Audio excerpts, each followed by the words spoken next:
Surprised by Hope, Part 2.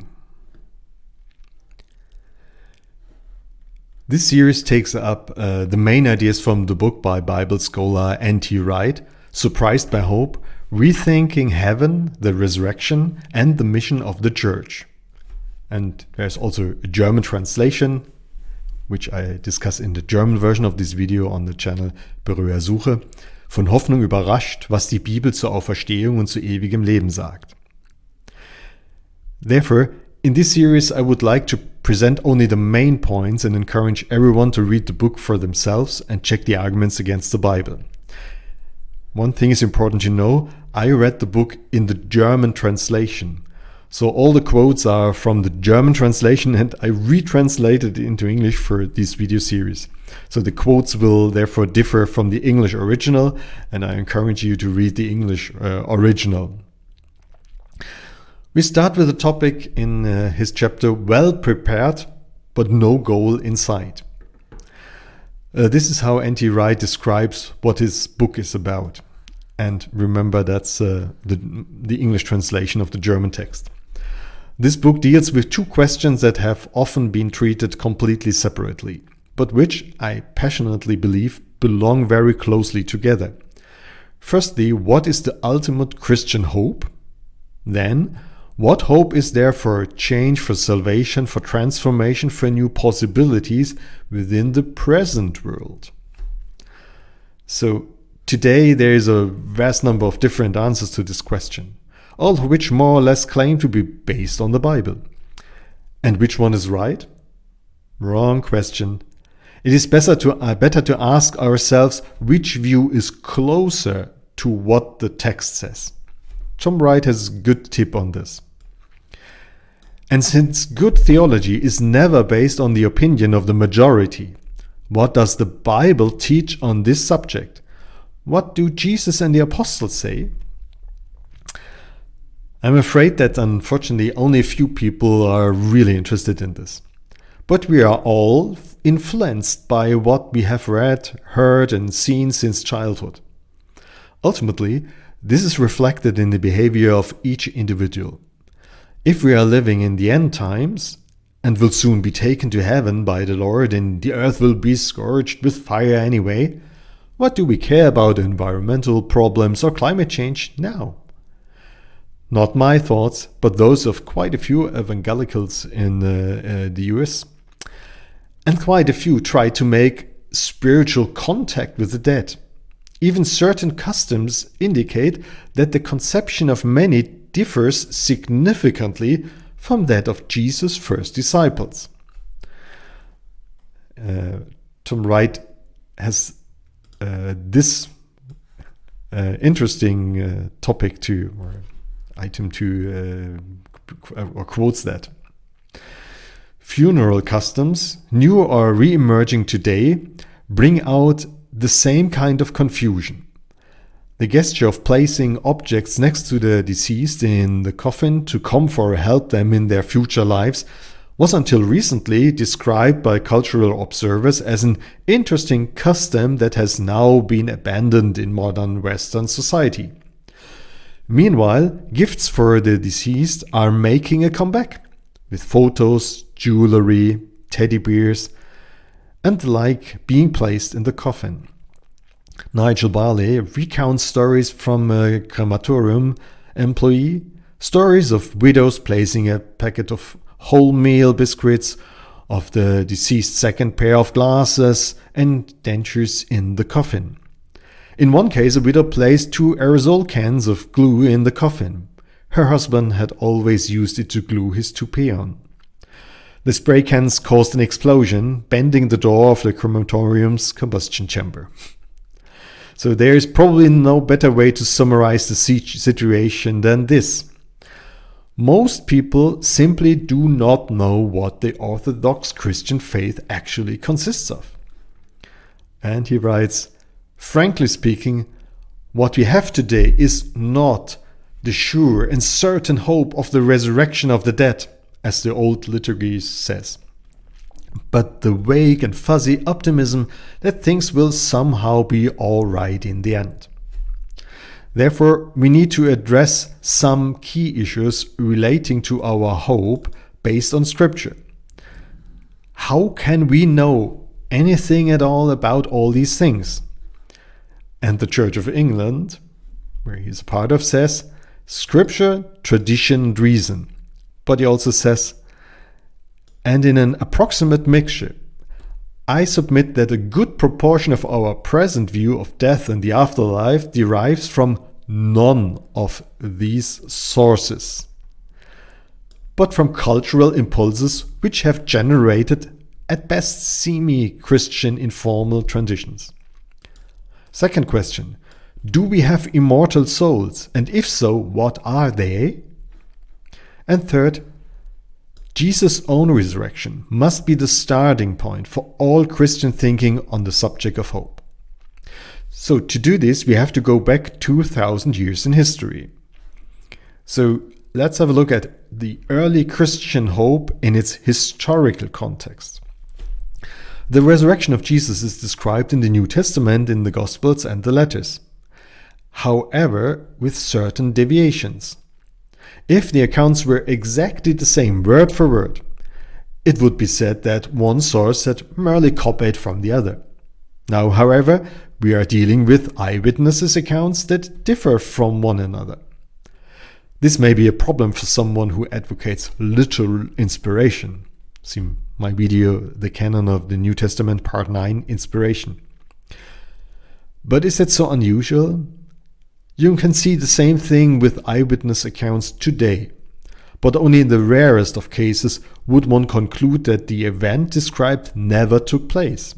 So why was the report of Jesus' disciples so spectacular? Resurrection and life after death in the ancient paganism and Judaism. Tom Wright summarized it like this. The ancient world, with the exception of the Jews, insisted that the dead do not resurrect. And Jews did not believe that anyone had already resurrected or that anyone would do so by their own power before the resurrection of the dead. As far as the ancient pagan world was concerned, the path to the underworld was a one-way street. Death was omnipotent. You could not escape it, and you could not break its power once it had occurred. The ancient pagan world was therefore roughly divided into those who, like Homer's shadows, would have liked to have a new body, but knew that they would not receive one, and those who, like Plato's philosophers, did not want a body because an incorporeal soul was far better. Within this world, the word resurrection in its Greek, Latin or other equivalents was never used to refer to life after death. The term resurrection was used to denote new physical life after death. However, that was imagined. So, this is important. The term resurrection was used to denote new physical life after death.